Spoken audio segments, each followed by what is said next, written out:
Aya, what has possessed you? Abeni asked. What has possessed me?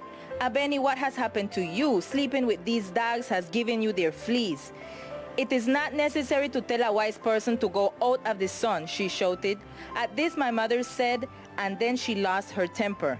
Aya, when sickness is cured, the foolish man forgets the doctor who cured him. Will you in your old age forget the kindness of Lady Lucy? Foolish child, how can you use the sayings of my parents against me, the one that have taught you them? And worse, on behalf of this pale-faced devil, this is like the he-goat who tells his father that he had a son before him. Why-oy!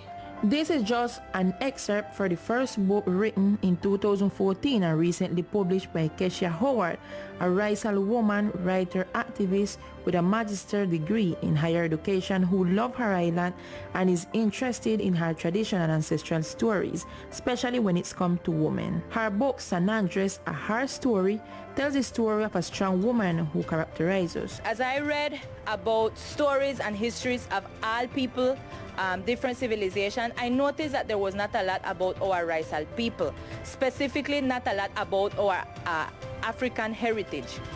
Celebrating different things like Afro-Colombianidad and even emancipation. We are proud of our heritage in our dressing.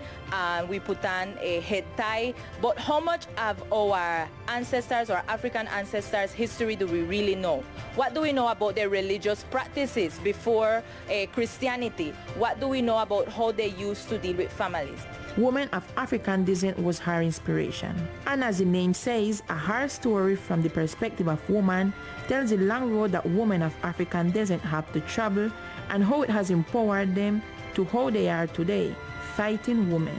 I always hear and remember a song where plenty of you know we say, brown skin girl stay home and mind baby. And all the time I say, but why brown skin girl only fi stay home and mind baby?